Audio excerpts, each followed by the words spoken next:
Hi there, welcome back to Settle Carlisle 68. I'm Gary and I'm going to show you what I did over the last week and a half preparing the scenics on this bottom half of the layout. And it all really started off very similar to the other end of the layout, which is currently this tunnel top's been taken from. So it was basically lots of plaster of Paris, bandage coated with brown paint, and then the rocks, which were carved insulation foam, were painted grey. So that was the starting point for the scenics. So in terms of the products, we then had to apply a base coat on top of the plaster of Paris and the brown paint, and for that I looked to use these two Woodland Scenic products. So we had fine turf and T49 blended turf, so they were mixed together roughly with a 50-50 mix, and then they were put on top of a 100% PVA which was painted over the layout, and that gave the base coat for the ready for the scenic grass, etc. So whilst that was drying, I then moved on to the stonework. So in terms of the stonework, that's the tunnel portals, the dry stone walls, which started off like these plastic moulds, and these how they were finished, but that's how they started. So they were all painted with car primer, just standard car primer, grey, and also all of these retaining walls were also painted with the car primer. So that again, that was all part of the preparation, ready to move on to the scenics and the weathering and so forth.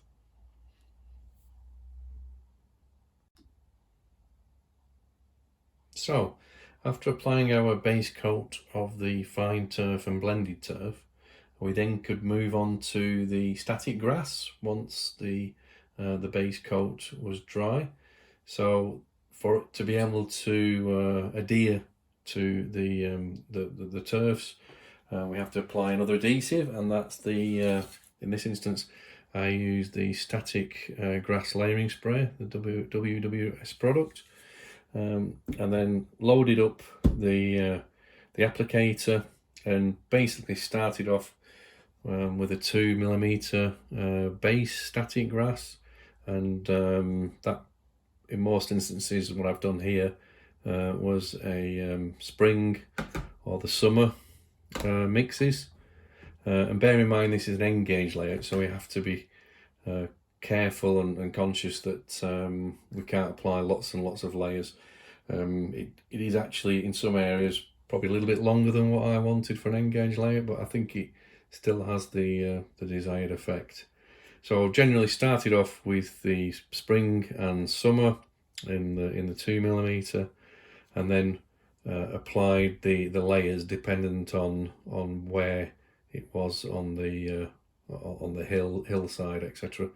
So for example, where the hillside is here, it's I made it so it was darker on the top with the summer static grass, and then here at the front I tended to use some patchy and some dead to give the effect of the burnt grass, because the layout in this instance is actually based as a summer layout, and then tended to blend them into the hillsides with the burnt and the patchy, but tended to try and keep the summer and the spring, particularly the spring at the top there you see, and then the summer on the top sections of the hills, and just keep the blend of colours and the textures of the way the grass it sticks to the layering spray. So that was the static grass applied. So that was applied in sections of the layout as I built that up, and then went on to apply the detail with the bushes and the other products, which we will come on to next. Okay, so we then move on to our Scenic Detailing products. So these are the products that I've used to finish off the layout with trees, the bushes, and some of the more detailed bushes around the tunnel and so forth, where we've used a different technique, and also the finishing techniques for the dry stone walls and the bridges and tunnel mouth, and even the rocks on the hill. So we'll start with the stonework. So we've got our grey car primer. We then move on top of that with a 50-50 wash, which is basically I use both grey and black washes depending on what stonework I'm doing. So just standard acrylic artist paints, let's say a mid-grey and a black, and then mix those 50-50 with the isopropyl alcohol to give you a wash. Sometimes I go a little bit more with the IPA to water it down to give a thinner wash over the stonework. Once that's dried, I then go over with the WWS weathering powders. So it's a mixture of the concrete dust, the black soot, and the light earth. And I generally just take the top off, put some weathering powder in the lid, just a very small amount, and then use a number 6 flathead brush, and then just go over the, for example, the Metcalfe Bridge. Just go with a very light coat, and then just build up the colours gradually, using well, really just the 3 colours that I use with the WWS powders. So that's the stonework. I then go on to the other detailing, which I again engage, so no need for some of the larger bushes. So I tend to use these 3 colours, but in the main these 2. The darker one I find a little probably too dark, but I use that to break up the scene. So we've got the small bushes in olive green, also the light green, and then this is the dark green. As I say, I don't really use much of the dark green, and basically I just stick that down with PVA, generally just a small bottle of PVA, so I can get into some of the more difficult areas. I then also use the Woodland Scenics T46 weeds, and that's what I sometimes use just to go over the top of the static grass to give sort of a weed effect, and also use the burnt grass as well, which I've used around here. We'll just go round the layout afterwards with a quick overview of the scenics, so you can see exactly what I've done. I also use, particularly over the tunnel mouth, around in this area, and at the side of the bridges. This is another Woodland Scenics product. This is polyfiber, and this is a green. So basically, you can take this and spread this out, and then I just put that over the sort of the tunnel mouth, and then you spray it with the layering spray. The WWS layering spray, and then apply the coarse turfs. So again, medium green and olive green are the preferred colours. They also do sort of a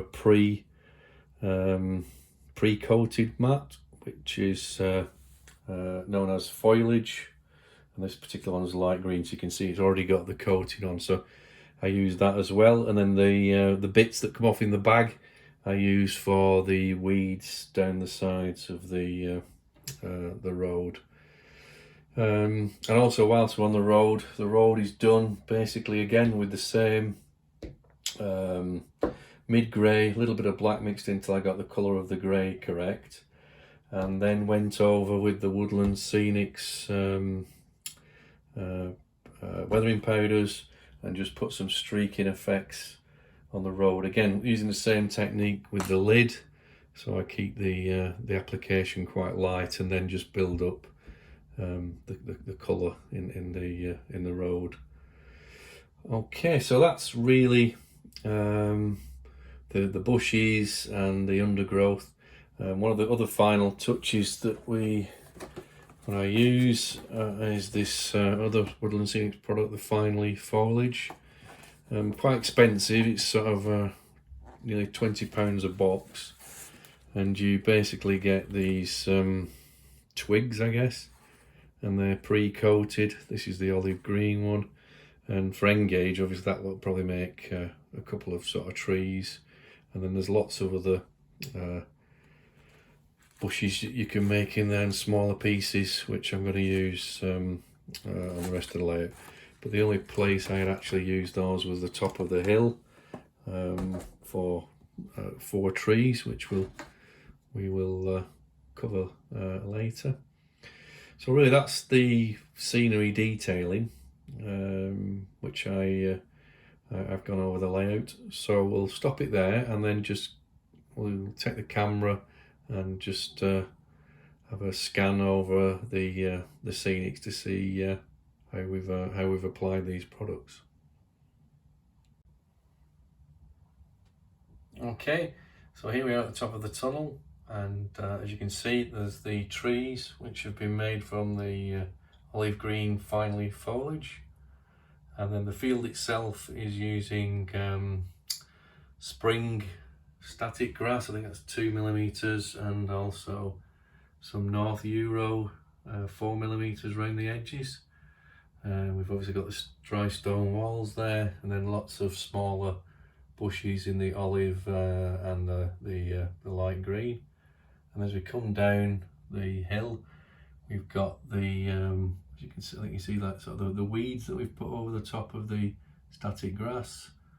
And then the static grass comes from summer down into the patchy and dead to give that effect, and then that will carry on over the tunnel. As you can see, the top piece of the tunnel is removable, so I can clean the track and remove any derailments. And then as we move around the tunnel top, all much the same really, and we've got some rocks there, which again are the insulation foam painted grey, and then just weathered up with the 3 weathering powders really. And then as we come down to the tunnel mouth, you can see how that's been painted and weathered up. But over the top of the tunnel, we've used this polyfibre and then sprayed it with the layering spray and used the coarse turf, so it's quite effective at covering up quite a steep banking to look like vines and so forth. And then done the same going down the top of this retaining wall. You can see the retaining wall itself. And then this hill is then using a lot of the same techniques with the small bushes, the polyfibre, and using the turfs as well, and the weeds. As you can see there at the bottom, just use some of the burnt grass scatter on top of the polyfibre, and then this piece of rock, which probably didn't turn out quite as I expected, a little bit darker, and I've used some weathering powders on there, so I might try and lighten that up, but it's okay for a first attempt. And then onto this cutting, this embankment. Again, we use the polyfibre coated with the coarse turf, and then bushes and so forth put on top of that. We've got the dry stone walling with the weeds, and then you can see the weathering on the road and the bridge, which I'm quite pleased with. And then again, same technique on this banking with the static grass, using the dead and patchy. And then finally we've got the polyfibre here, which has the coarse turf and so forth scattered on it. Again, I think the grass is maybe a little on the long side for end gauge, but yeah, that's all complete, and I think we'll move on to what we're going to do next week. Okay, for next week and the video, I'm going to look at two things really. First one is ballasting, because if you noticed in the cutting, I've not actually done the ballasting yet. Never done ballasting before, so I'm going to use this test piece to practice some ballasting before I put it onto the main track. So I'll probably do a video of actually doing the test piece before I hit the main track, and hopefully with no problems. And then also this week got some new products in the post which I ordered, so I'm going to be using these on the embankments here and this embankment here, ready to do the ballasting on that track, because the idea is to work sort of back from this side and the back of the layout and get that finished before I move into the goods and engine shed yard here. So the products I've got, I'm tempted just to use this basing glue and put that straight onto the embankments and just give that a try without the blended turf coverings, because I've seen some videos on the WWS website, and yes, it can be done. We just put it straight on, so I'm going to give that a try, and I'm going to use some of this highly recommended muddy 2mm, which is a good colour. I think that blends in well with the back scene as well that I've got there. So I'm going to be using that for probably the whole embankments, and then using the burnt and the patchy, maybe some Euro on that, just to blend in some different colours. And also got this product, which are basically small patches of grass. So these are dead 4mm, so I'm probably going to use those if I'm using the shorter grass to mix it up a bit. May even use some on the Scenics I've done so far. So yeah, some interesting products I'm going to try out, so I'm going to do some videos on that next. So that's about it really from Settle Carlisle 68. Hopefully you enjoyed the video. Please subscribe, leave any comments, like in the boxes, and yeah, hopefully see you very soon. Thanks a lot. Cheers. Bye.